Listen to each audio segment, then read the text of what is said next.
ᱟᱫᱚ ᱱᱚᱜᱼᱚᱭ ᱡᱮ ᱡᱟᱦᱟᱸ ᱵᱤᱨᱳᱫᱚᱜ ᱠᱟᱱᱟ, ᱛᱚ ᱵᱤᱨᱳᱫ ᱨᱮᱭᱟᱜ ᱡᱟᱦᱟᱸ ᱛᱤᱱᱟᱹᱜ ᱵᱤᱨᱳᱫ ᱦᱩᱭᱩᱜ ᱠᱟᱱᱟ ᱩᱱᱟᱹᱜ ᱚᱱᱟ ᱨᱮᱭᱟᱜ ᱪᱟᱨᱪᱟ ᱦᱩᱭᱩᱜ ᱠᱟᱱᱟ ᱡᱟᱦᱟᱸ ᱧᱮᱞ ᱧᱟᱢᱚᱜ ᱠᱟᱱᱟ। ᱟᱫᱚ ᱚᱱᱠᱟᱜᱮ ᱱᱚᱜᱼᱚᱭ ᱡᱮ ᱱᱚᱣᱟ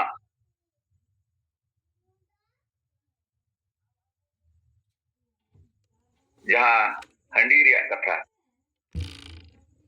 ᱟᱨ ᱟᱛᱳ ᱥᱚᱢᱟᱡᱽ ᱞᱟᱦᱟ ᱨᱮᱭᱟᱜ ᱠᱟᱛᱷᱟ, ᱛᱚ ᱱᱚᱣᱟ ᱨᱮᱭᱟᱜ ᱢᱮᱱ ᱜᱟᱱᱚᱜᱼᱟ ᱱᱚᱜᱼᱚᱭ ᱡᱮ ᱢᱤᱫᱴᱤᱡ ᱠᱷᱮᱨᱣᱟᱞ ᱥᱚᱨᱮᱱᱟᱜ ᱡᱟᱦᱟᱸ ᱵᱷᱤᱰᱤᱭᱳ ᱱᱚᱣᱟ ᱫᱤᱱᱟᱹᱢ ᱜᱮ ᱦᱟᱱᱛᱮ ᱱᱟᱛᱮ ᱤᱭᱩᱴᱤᱭᱩᱵ ᱨᱮ ᱯᱷᱮᱥᱵᱩᱠ ᱨᱮ ᱪᱟᱞᱟᱜ ᱠᱟᱱ ᱜᱮᱭᱟ, ᱢᱮᱱᱠᱷᱟन ᱱᱚᱣᱟ ᱨᱮᱭᱟᱜ ᱠᱷᱤᱞᱟᱯ ᱨᱮ ᱚᱠᱚᱭ ᱦᱚᱸ ᱟᱹᱣᱨᱤ ᱠᱚ ᱢᱮᱱᱟ। लगभग ᱚᱱᱟᱨᱮ ᱟᱹᱰᱤᱜᱟᱱ ᱡᱤᱱᱤᱥ ᱢᱮᱱᱟᱜᱼᱟ, ᱢᱟᱱᱮ ᱛᱟᱠ ᱯᱩᱱ ᱱᱤᱥᱟᱹ ᱡᱮ ᱱᱚᱣᱟ ᱦᱟᱺᱰᱤ ᱯᱟᱹᱨᱣᱟᱹ ᱛᱮ ᱪᱮᱫ ᱦᱩᱭᱩᱜᱼᱟ ᱢᱮᱱᱛᱮ। तो समाज रे जुदी निशा गे तहना हांडी बांग सहा तबे नवा समाज दो तीसों बाय लहा। तो ओना लेकाते जहां तिना गे अबो सेंगेल दिन खासकर मेना बोना संगठन रे मेना बोन या जहां लेकाते के समर्थक रे मेना बोन आबो ठेन खन गे एहब लेनखा केटे सही नोआ रे केटे आसार दो एटा होठेन पड़ा गया और ओना लेकाते नो जे नोआ सहा रे कमी होरा आडी चांडे हुआ उसरा हुआ कारण नितो दोको विचार तेगे हुआ कारण माझिया सगे दो हांडी सला गे मेना और नुकु जहां तिना गे माझी मेना कम तो एकन हांडी मची का दिया को बिना हांडी ते बिना निसत दो नुकु दो समाज रे ओकाटा कमी गे बको कमी अदो उनका खान जुदी नुकु लगी निशे गे जतो अकना हांडी गे जतो अकना ओना रे माने दो समाज दो नुकु लगी दो चेत हो बांकन और ओनाते समाज रे क्राइम हुयुक कना अडी लेकना हुयुक कना और नुकु कारण तेगे अब बो नेलिया डन रे कथा हुयुक कना डानों रे कथा हुयुक कना बारोन रे कथा हुयुक कना। तो आखिर रे तेहन मंकन गपा नोय जे अब विचार बो यो पका अब परसी जितकरे जी दुंगा सलखन मबुजा विचार एमका नोआ विचार दो तेहन खन गे नोआ कमी रे लगाव लेन खासकर अब सेंगेल सला जुड़ो अकन होड़ आबो गे मरंग नोआ आंगो छियाबो और ओना लेकाते गे नोआ रे कमी होरा पसनाव हुयाबोना और नोआ बिल्कुल हुयु गया अदमा अड़ी बढ़ती बांग मेन कते तेहना अली से खन जहां मिदवार कथा रिपोर्ट लेकाते ले रिया तहे कना ओना दो नोडे गे चाबा किया जोहार और नोय जा बोई परसी जितकरिया जीत मुंगा सलखान मुरु दिल्ली रे नोय नपाय तेगे मेनाया। तो ओना लगे सनाम जहां तिना गे सेंगेल रिन गोड़ो को अब गोमके लगे जहां को अरदास अकात बुंगा बुरु ठेन और जहां को सेंगेल सला बनु को रो मेनखान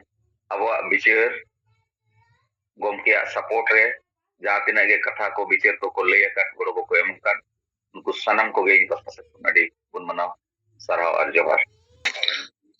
हाँ जोहार गे ईश्वर चंद्र मांडी अब पुरली जन सेंगेल टे प्रेसिडेंट। तो तीन नो जुमरा वरन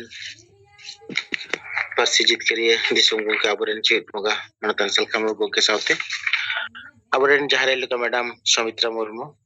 सावते आबरेन सेंगेल सनम लीडर को इम्पाटा से कोना गुड मानव सारावर मानव जोहार।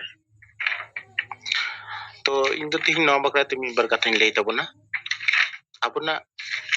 गोंके जहां में दसार स्लोगन है सबांग का बोना विचार लगित ते हांडी बो सहाया समाज बो लहाया नोआ तो सरी के आबोना नोआ समाज लगित ते अडी लक्तियान में कमी होरा कना चेदा से नोआ हांडी कारण तेगे आबोना नोआ समाज नितो नुना तायम रे। तो अबो पौराणिक कथा लेकते नो हांडी रिया जहां कहानी बो बडाय ᱧᱟᱢ ᱟᱠᱟᱫ तीना सारी चोंग एड़े चोंग पिलचु हड़म पिलचु बुढ़ी तकिन नो हांडी किन ᱧᱩ लेदा अकिना सगई किन लटम लेदा ᱱᱚᱣᱟ ᱫᱚ ᱟᱵᱚᱱᱟᱜ ᱯᱳᱭᱨᱟᱱᱤᱠ ᱠᱟᱹᱦᱱᱤ ᱞᱮᱠᱟ ᱱᱚᱣᱟ ᱨᱮᱭᱟᱜ ᱛᱤᱱᱟᱹᱜ ᱥᱟᱹᱨᱤ ᱠᱟᱱᱟ ᱵᱟᱝ ᱠᱟᱱᱟ ᱱᱚᱣᱟ ᱫᱚ ᱵᱤᱪᱟᱹᱨ ᱵᱩᱡᱽᱛᱮ ᱢᱩᱥᱠᱤᱞ ᱜᱮᱭᱟ ᱢᱮᱱᱠᱷᱟन ᱱᱤᱭᱟᱹ ᱴᱩᱠᱩ ᱟᱵᱚ ᱵᱚ ᱵᱩᱡᱷᱟᱹᱣ ᱫᱟᱲᱮᱭᱟᱜᱼᱟ ᱱᱚᱣᱟ ᱦᱟᱺᱰᱤ ᱯᱟᱹᱦᱤᱞ ᱡᱟᱦᱟᱸ ᱞᱮᱠᱟ ᱟᱵᱚ ᱥᱟᱶᱛᱟ ᱨᱮ ᱛᱟᱦᱮᱸ ᱠᱟᱱᱟ ᱰᱩᱞᱟᱹ ᱞᱟᱛᱟᱨ ᱨᱮᱠᱚ ᱵᱚᱸᱜᱟᱭ ᱛᱟᱦᱮᱱᱟ ᱛᱚ ᱚᱸᱰᱮ ᱠᱷᱚᱱᱟᱜ ᱱᱤᱛᱚᱜ ᱚᱱᱟ ᱦᱟᱺᱰᱤ ᱦᱟᱴ ᱨᱮ ᱯᱟᱛᱟ ᱨᱮ गोटा आबोना संतार सावता रे जहां रेगे संतार मेना को गोटा गे नोआ रे नितो अथन थड़ी व्यवहार नेलोगोग कना माने नोआ हांडी समाज तला रे नुना विस्तारे लाभ का तबोना जहां कारण ते नितो अबोना नोआ समाज पूरे bull akan leka ke mena ase bull utar kana मेनखान नोआ हांडी abo lagit tedo माने मेक्टेन गान हो नापाय कमी कदा नोंकाना चेत लेक जॉग के बानुआ किछुगान हर जहां नोआ आबोना कथा चेतान रे को विरोधेआ हांडी दो आबोना उपरुम कना तो नुकु ठेन नोआ कुकली दरकार कना जे नोआ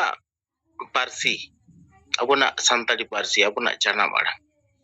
नोआ पारसी खोना हो हांडी के मारंगा आबोना नोआ पारसी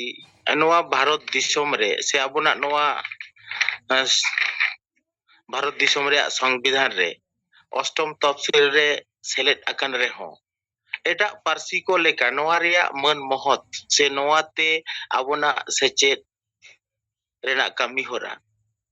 एटा पारसी को जहां लेका हुयुक कना उनका दो नोआते बाय हुयुक कना तो नोआ लगित ते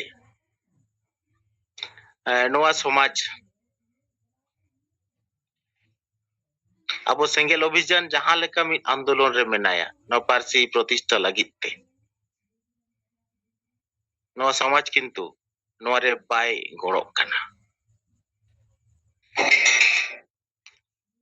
चेदा से अब नय अबोना आदिवासी को गाड़ झारखंड दिसोम नोडे राजभाषा रे कथा बो मेनेया नोआ राजभाषा जदि बो बेनाव दाड़े नो पारसी प्रतिष्ठा नो धरती रे नो पारसी दाराते अब समाज रे सनाम लेकना लाहंती हुई दाड़ेया मेनखान नितो नुकु किछुगान अब समाज सावता रे जहां नोआ समाज चिंला बुल रे दोहो काते निजेरा स्वार्थ सिद्धि लगित ते नोआ हांडी समाज तला रे अबोना उपरुम दिकाते नोआ समाज तला रे दोहो रे को रिकैदा नुकु ठेन नोआ कुकली जे हांडी मारांगा से अबोना नोआ पारसी मारांगा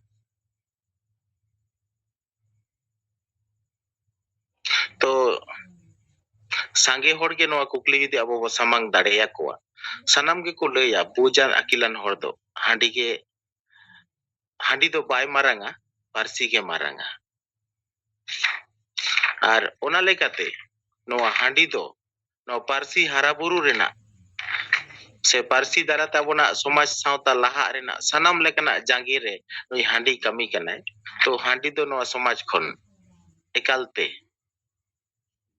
माने साहा उतर गे हुआ समाज रे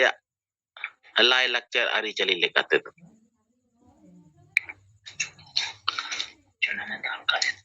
तो अबो नोआ जदि नितो बो नेला पारसी पोहादा रे अबोना नोआ समाज तल अबो तिना नापाय बो हारा बुरु दारे कदा मेनखान ओना खोना आदि बेस आदि नापाय नोआ हांडी दारे बो